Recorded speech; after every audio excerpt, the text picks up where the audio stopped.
जिन दिनों किसानों के भेष में खालिस्तानियों ने दिल्ली को घेर रखा था, इस्लामी कट्टरपंथी राजधानी के अंदर सड़कों को जाम कर रहे थे, या ऐसा कोई भी अन्य घटनाक्रम, हम में से बहुत सारे लोग धैर्य खोने लगते हैं। हम चाहते हैं कि सरकार सेना और पुलिस का प्रयोग करके उन्हें हटा दे, लेकिन ऐसा करने के बाद क्या परिणाम होता है, हम इस बात को भूल जाते हैं।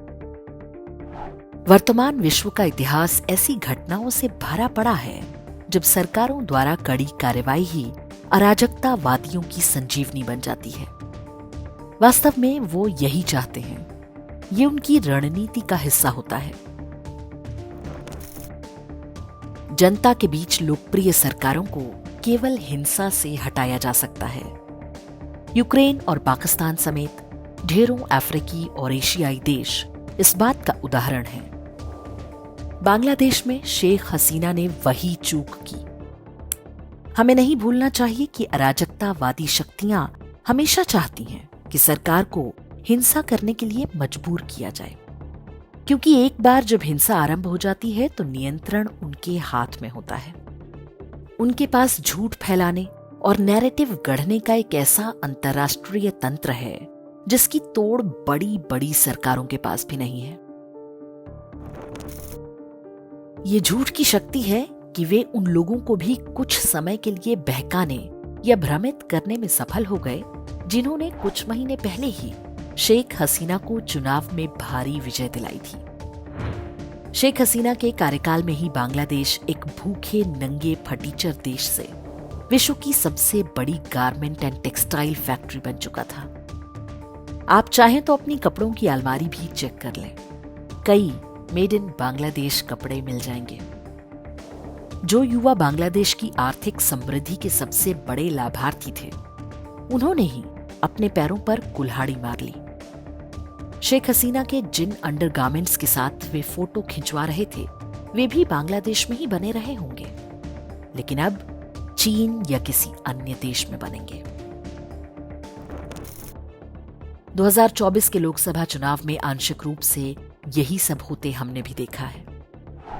प्रधानमंत्री नरेंद्र मोदी ने बहुत सारे काम नहीं किए होंगे, बहुत सारे काम ऐसे भी किए होंगे जिनसे आप नाराज हों, लेकिन उनकी प्रतिबद्धता पर कभी संदेह नहीं कर सकते। प्रधानमंत्री मोदी एक बुद्धिमान और साहसी नेतृत्वकर्ता की तरह एक एक कदम फूंक कर रख रहे हैं। ये कदम उनके व्यक्तिगत नहीं, बल्कि एक राष्ट्र के रूप में हम सबके हैं। कश्मीर में 370 हटा भी दी गई और एक भी व्यक्ति सरकार की गोली से नहीं मारा गया। किसान के भेष में आढ़तिये 1 वर्ष तक दिल्ली को घेरे रहे। सामान्य नागरिकों को कष्ट हुआ, लेकिन एक भी फर्जी आढ़ती पुलिस कार्रवाई में नहीं मारा गया। दिल्ली में बैठे नक्सली चाहते ही थे कि पुलिस गोली चलाए, सैकड़ों लोगों की लाशें बिछ जाएं।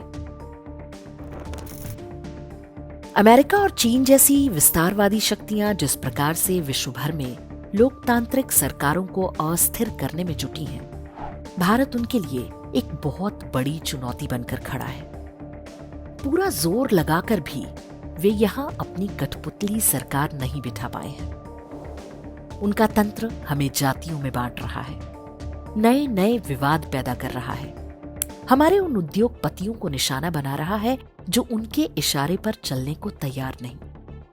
जब इससे भी काम नहीं चल रहा है तो तरह तरह के इंडेक्स जारी करके बताया जा रहा है कि भारत के लोग भूखे नंगे हैं, कुपोषण का शिकार हैं, उनके जीवन में हैप्पीनेस की कमी है, उनके मानवाधिकारों और धार्मिक स्वतंत्रता का हनन हो रहा है, संविधान और आरक्षण खतरे में है, इत्यादि इत्यादि।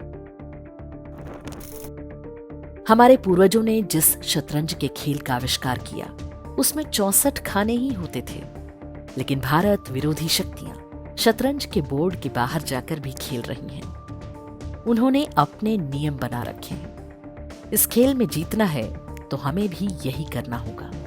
हमारा नेतृत्व भी यही कर रहा है। हर बात कही और लिखी नहीं जा सकती। बहुमत का अर्थ ये नहीं है कि बिना सोचे समझे निर्णय लेना शुरू कर दें।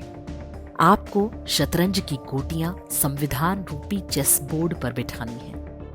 कुछ चालें छिपाकर भी रखनी है ताकि विपरीत परिस्थितियों में गेम को पलटा जा सके। यदि पूर्वजों के पुण्य प्रताप से आप में भी राष्ट्रभक्ति की भावना जीवित है, तो आप भी यही चाहेंगे कि भारत शांत और समृद्ध रहे। हमारी संस्कृति, सनातन मूल्य, मंदिर और आर्थिक संपन्नता बनी रहे। हमारा देश बांग्लादेश या पाकिस्तान ना बनने पाए, तो कम से कम उस नेतृत्व के साथ अंगद की तरह पांव जमाकर खड़े होना पड़ेगा जो इस युद्ध को लड़ रहा है। एक समाज के रूप में हमें अभी सावधान रहना है। छोटी छोटी बातों पर अपनी ही गोटियां मरवाने की प्रवृत्ति छोड़नी होगी। कभी ना भूलें, हम अपने बच्चों के भविष्य के लिए उत्तरदायी हैं।